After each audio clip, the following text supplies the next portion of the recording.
Čaute cykloši, prednedávnom som sa s mojou polovičkou vydal na taký cyklovýlet po záhorí. Začali sme u starého bicykla, kde sme si nechali auto, vydali sme sa smerom na Vysokú pri Morave, potom na ďalej Záhorskú Ves, Gajary okolo Malých Levár až do Moravského svätého Jána a odtiaľ naspäť ku starému bicyklu pekne vláčikom. Je to veľmi pekná trasa, všetko sú to vlastne cyklotrasy a viac menej asfaltové.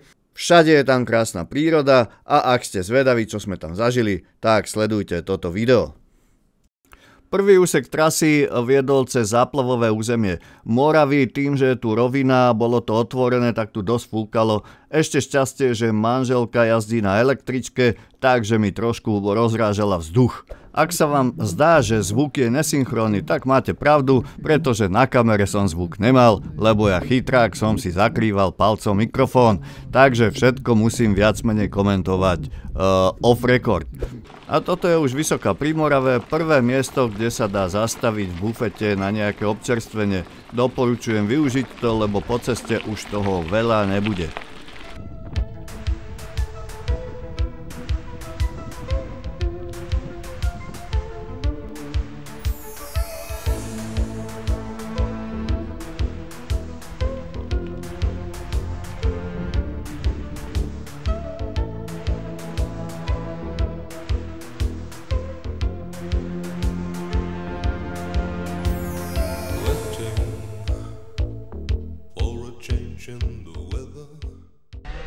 Tu máme aj bodka aj s mladými, minimálne jedným.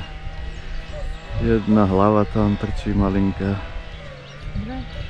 Ale to môže byť aj stará, čo sedí na vajíčkach. To skorej. Taša obľúbená zumí večerka, nikdy nesklame. V nedeľu, pátek, svátek, vždycky to tu je otvorené. Dneska dokonca ešte aj nejaké kvetinky si tu môžete kúpiť. Potraviny, napitie, na občerstvenie. Všetko tu majú ešte aj s hudbou, takže kľudne sa tu zastavte.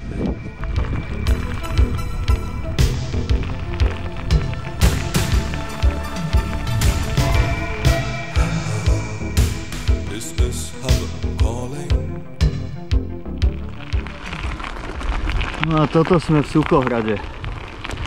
Je taká dedinka, kde väčšine blúdim, ale vždy sa z nej nejak vypletiem tam, kde mám. Je to našťastie malá dedinka.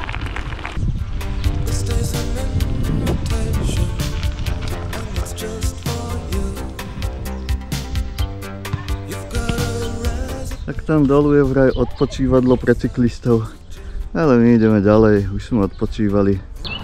Toto vyzerá tak akože spustnuto, ale je to nejaký normálne, že Gríbel sa to volá a je to Suchohradský prírodný park. Takže to není NM tak. To je vážna vec.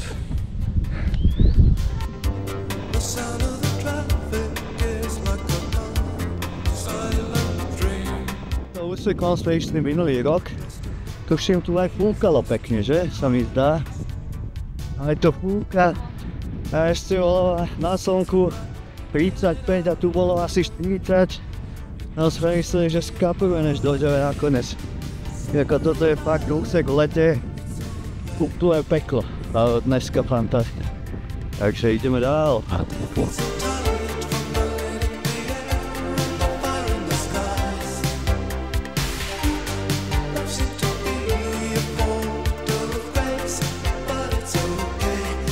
No a keď prídete do Gajar, tak hneď na prvej križovatke môžete odbočiť doľava, tak ako sme to urobili my, a pôjdete cez prírodu, mimo civilizácie, ale mimo všetkých bufetov a možností občerstvenia, alebo máte druhú možnosť vydať sa priamo cez Gajary po ceste 3. triedy spolu s autami do Malých Levár, okolo Levárskych jazier a tam sa znovu pripojíte na pôvodnú trasu.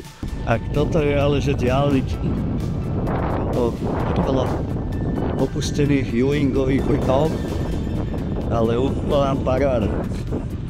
Tady to idem myslím prvýkrát, možno druhýkrát Ale keď som išiel tadeto prvýkrát, tak si nepamätám, či to bolo tadeto. Rozumiete mi ešte? No ja v sebe nerozumiem. Ale keď pôjdete tadeto, tak určite choďte tadeto.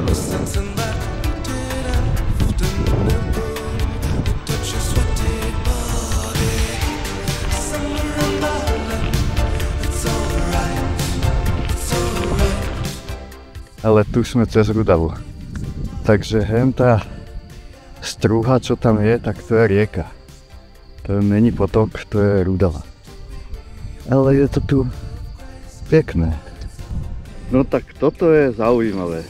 Vidíte tam dole, tam tabula jedna a tam je druhá. A tuto medzi tým je nejaké močalisko. Takže to mi prípadne ako pasca dobrá na niekoho. Je tam vraj nejaký skorocel, ak sa nemýlim. Tak ak túžite po skoroceli, pozor, možno sa už nevrátite.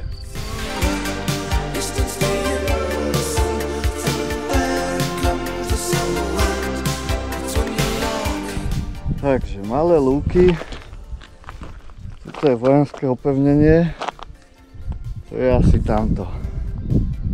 A tu sme my. Tu. A ideme tam.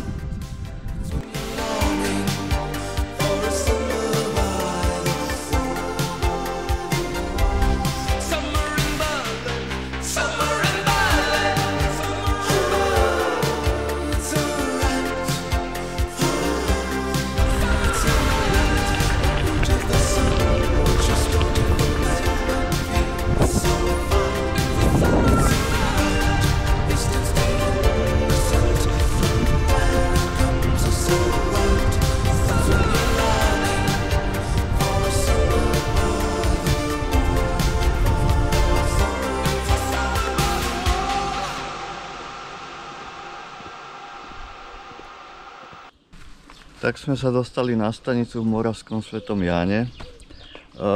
Myslím si, že výlet to bol super, trasa perfektná, ale ak pôjdete takto v nedeľu, nenechávajte si nejaké občerstvenie, teda akože, že sa občerstvíte tu v Moravskom Svetom Jáne, nemajú tu nič, ani potraviny, jedna krčma, kde bola tma, ani som nevidel, čo tam majú, kofolu nemajú, mali tam nejakú malinovku, tá bola dobrá a 3 tatranky tam mali a ešte jedny čipsy.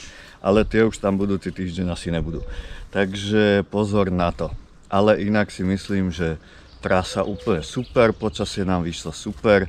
Zo začiatku nám fúkalo a priznám sa, ako síly som nemal na zvyš, keďže 3 dní sa o mňa už nejaký vírus pokúša a bere mi všetky síly a dneska mi zožral aj polku granatíru, čo som mal na obed, a myslel som, že dojdem tak maximálne do Malaciek, ale potom sa to nejak rozbehlo a dali sme to až do toho Moravského Jánu a myslím si, že super, ako táto trasa je veľmi pekná, len možnosti v tej druhej polke, možnosti na občerstvenie moc nie je, dá sa tam odbočiť do Malých Levár k tomu jazeru na tú Rudavu, tam je veľmi pekne, ale my už sme nechceli tam ísť, keďže sme nechceli ísť na nejaké nočné vlaky. Možno, že taká lepšia varianta je odviesť sa vlakom sem a potom ísť naspäť a to už sa nemusíte ponáhľať a vám je jedno, kedy sa vrátite k autu.